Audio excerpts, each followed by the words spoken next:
huruf T. Silakan Pak. Ada apa sekali kan huruf T ini Pak? Permasalahannya.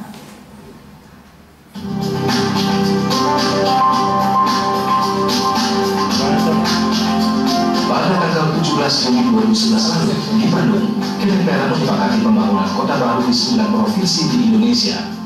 Sumatera Utara adalah salah satu provinsi yang mendapat jatah wacana pembangunan kota baru itu. Tujuan pembangunan kota baru salah satunya adalah untuk memacu pertumbuhan ekonomi di daerah tempat dibangunnya kota baru dan sekitarnya. Bagi Sumatera Utara, bukan hal yang sulit menyediakan lahan seluas 8.000 hektar untuk pembangunan kota baru. Namun, apakah pembebasan lahan seluas itu bisa dilakukan dengan jelas dan transparan? Jika tujuan pembangunan kota baru adalah untuk memacu pertumbuhan ekonomi, lalu di daerah mana kota baru itu akan berdiri? Karena semua daerah di Sumatera Utara membutuhkan percepatan pertumbuhan ekonominya. Dan setelah lagi, pertumbuhan ekonomi suatu daerah berarti peningkatan mutu hidup warga. Bisa yakin, pembangunan kota baru nanti benar-benar dilakukan untuk kesejahteraan rakyat, bukan untuk keuntungan kelompok tertentu yang menimba laba dengan memanfaatkan kepentingan rakyat. Senior di GK. Baik, ternyata terkait dengan kota baru ini. Silakan Pak, jawab bagaimana kira-kira solusinya. Baik, jadi terkait dengan kota baru, sebelum kita bicara tentang kota baru, bersyukur kita bahwa Bidang Pro, Medan, Binjai, Deli Serdang dan Karo sudah ditetapkan juga sebagai kawasan strategis nasional. Sehingga kita memprediksi ke depan bahwa Bidang Pro akan menjadi sebuah kawasan metropolitan yang spektakuler. Dengan demikian ini adalah juga bagian dari kota baru barangkali demikian. Tetapi jika bicara tentang kota baru yang alternatif adalah tentu menurut kami, barangkali pasangan kami berdua, yang paling ideal adalah di seputar kawasan Bandara Kuala Namu. Di mana di Bandara Kuala Namu sekarang ini adalah kawasannya adalah kawasan PTPN 2, masih merupakan HGU PTPN 2. Sehingga kalau kemudian tadi sekitar kawasan 8.000 hektar di kawasan PTPN 2, sangat mungkin jika kemudian kita koordinasikan kepada pihak kementerian terkait, dalam hal ini adalah BUMN, Kementerian BUMN. Ya. Masih ada, baik. Habis waktunya. Silakan kepada penanya. Silakan Pak Tommy Pistan. Oh. Ya, terima kasih. Langsung Pak, silakan. Silakan Pak. Ya, terima kasih. Saya Tommy Pistan. Satu lagi. Selaku pengembang juga Ketua DPD RI Sumatera Utara Pak. Dari Sedang Berat juga. Jadi kami ingin menanyakan kepada Bapak, selama ini sebenarnya impian kota baru ini masih agak jauh. Sampai sekarang kita dari DPD RI Sumatera Utara dari tahun 2011 ini agak sulit untuk mewujudkan kota baru. Pertama adalah pengadaan lahan. Kalau tadi Bapak mengatakan bahwa lokasinya ada di daerah seputaran Kuala Namu, sedangkan pembebasan yang namanya pertanyaannya sampai sekarang juga agak sulit. Pertanyaannya, kalau nanti Bapak jadi gubernur, bagaimana Bapak selaku gubernur akan mengajak kami dari DPD RI khususnya untuk membangun kota baru ini? Promosi diri. Yang mengerti tentang sebuah perencanaan kota, saya yakin bagian dari itu adalah teman-teman RI.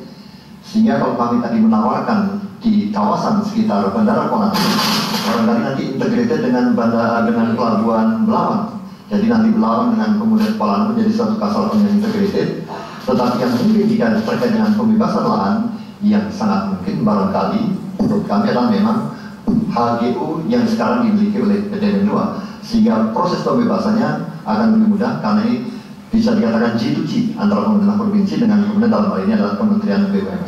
Pak Eri ada yang mau nambahkan? Ya baik, jadi mungkin saya tambahkan juga bahwa kita mengetahui bahwa di Sumatera Utara ini punya banyak HGU.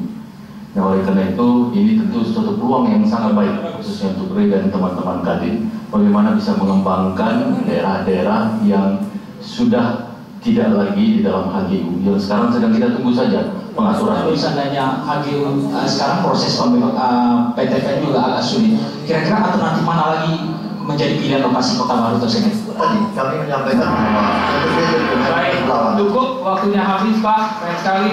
5 kandidat sudah menjawab permasalahan, tapi satu pertanyaan lagi. Silakan Pak. Silakan Pak. Baik, terima kasih Mas Gatot sama Tengku Edi.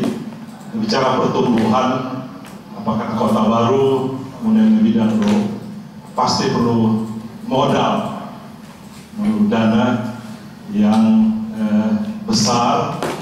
Dan tadi salah satu Cagupsu mengatakan APBD Pemprov Su 8,8 triliun.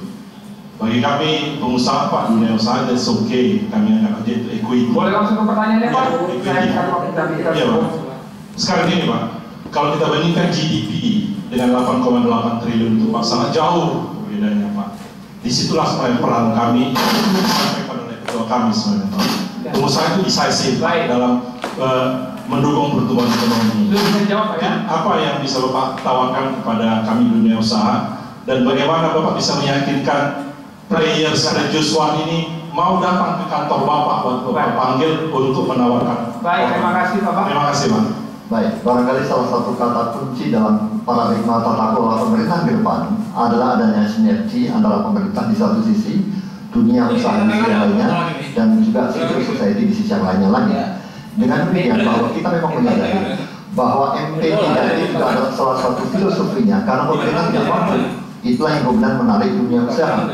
Dengan demikian barangkali kalau publik kami menawarkan kepada kita semua, teman-teman kadin, teman-teman perusahaan, adalah dengan pendekatan public private partnership.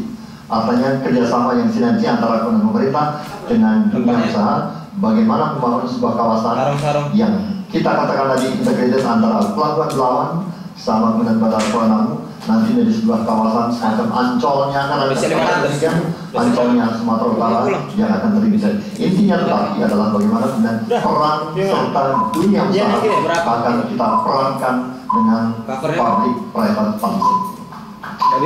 Baik, terima kasih. Nomor 5 dan sudah 5.